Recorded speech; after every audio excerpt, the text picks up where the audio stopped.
تو اے نبی فرما دیجئے مجھے کوئی اختیار حاصل نہیں کہ میں اپنی مرضی سے اس قرآن کو بدل دوں. کافر بھی کہتے تھے قرآن بہت سخت ہے، اس لیے کافروں نے سمجھ لیا تھا. یہ مسلمان کہتے ہیں قرآن تو جی اللہ دی رحمت ہی رحمت ہے جی، کہتے کھول کے نہیں نہ پڑھی، انہوں پتہ ہی نہیں ہے کتنے رحمت کڈ پورے قرآن اس رحمت کا تو حقدار ہی نہیں ہے. وہ رحمت یہ ہے کہ جس نے توبہ کی اس کے بعد اصلاح کی اور سدھر گیا اس کے لیے اللہ غفور رحیم. اس کے بغیر تو کبھی رحمت آئی نہیں. جھوٹ بولے آپ سے لوگ. اسی لیے جو قرآن پڑھتے ہیں نا، میں آپ کو بتاؤں 2011 کی بات ہے، ہمارے محلے میں ایک قریبی ایک مدرسہ ہے، وہاں پہ انہوں نے نا شروع کیا قرآن کلاس نا. تو میں نے اپنے وائف سے کہا کہ اس وقت 3 بچے تھے میرے، میں نے کہا میں بچوں کو سنبھالوں گا، تو پورا قرآن کور کر. وہ پورے رمضان میں نا 9 بجے سے لے کے ظہر تک ایک سپارہ کور کرتے تھے اور رمضان میں پورا قرآن انہوں نے مکمل کیا. ڈاکٹر فرد ہاشمی کی ایک کلاس فیلو تھی جو پڑھایا کرتی تھی. تو میں نے اپنی وائف کو کہا کہ تم نہ ایک دفعہ قرآن پڑھ لے، تیرے باوجداد میں سے بھی میرے باوجداد میں سے بھی شاید کسی نے قرآن ترجمے سے پڑھا ہو، تو یہ قسم ایک بار ٹوٹ جائے تو بھی پڑھ لے. نماز پڑھتی تھی، پردہ کرتی تھی، سب کچھ. جب میری وائف پورا قرآن یعنی قرآن وہ پڑھتی گئی تو اس کا تو جس کو کہتے ہیں قرآن تو پھر آپ کو پتہ ہے اپنا اثر چھوڑتا ہے. اگر آپ نے اثر لینا ہو، جیسے بٹ صاحب کہہ رہے سن کہ نہ مننا ہوئے تو پورا قرآن پڑھ دے رہو تو نہیں منو گے، تو مننا ہوئے تو اشارہ بھی کافی.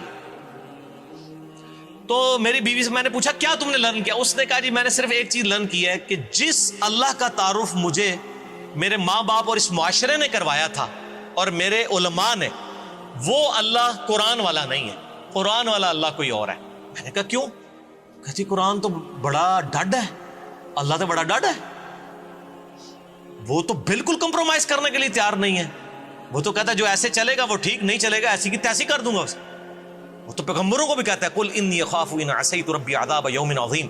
اے نبی تم بھی فرما دو بالفرض اگر میں نے بھی اپنے رب کی نافرمانی کی تو بڑے دن کا عذاب مجھے بھی آ پکڑے. یہاں تو کہتے ہیں ہمارے بزرگ اتنوں کو بخشوا لیں گے. واقعی جو قرآن اور سنت کا رب ہے وہ اور ہے، جس کو انڈیا، پاکستان، بنگلہ دیش اور افغانستان کے لوگوں نے، ان کے بزرگوں نے جو تعارف کرایا وہ اس قرآن حدیث میں نہیں ہے. وہ اسی طریقے سے ہے جیسے کوئی بوڑھی نانی اماں کا تعارف کروا دیتا ہے نا، اس طرح کا تعارف کروایا وہ لے کے چلے. انشاءاللہ مولا علی کا جو قول ہے نا کہ انسان سویا ہوا مرتے ہی جاگ اٹھے گا، کیوں یہ کیا ہو گیا، اصل زندگی تو یہ تھی. اس وقت جاگنے کا فائدہ نہیں ہے. یہ جو تعارف یہ کہ وہ اللہ نے ساڑی نمازہ نہیں چاہیے. اللہ نے کہیں قرآن میں کہا ہے مجھے تمہاری نمازیں نہیں چاہیے.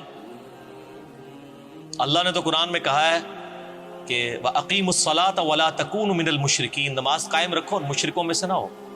صحیح مسلم 246 نمبر حدیث ہے. نبی صلی اللہ علیہ وآلہ وسلم نے فرمایا بندے کے کفر اور اسلام کے درمیان فرق نماز ہے. سر آپ کو اللہ اور اس کے رسول کا تعارف نہیں عز وجل وصلی اللہ علیہ وآلہ وسلم تو موجہ مارو. عقل نہ ہوئے تھے موجہ ہی موجہ، لیکن دنیا میں آخرت میں کٹا ہی کٹا. اتنے موجہ ہی موجہ، اتنے موجہ کٹو گے اتنے اللہ کٹے گا.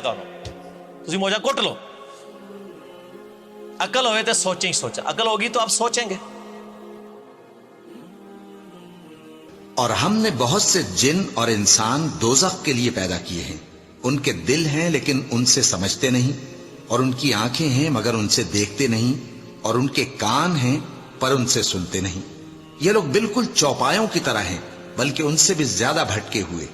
یہی وہ ہیں جو غفلت میں پڑے ہوئے ہیں.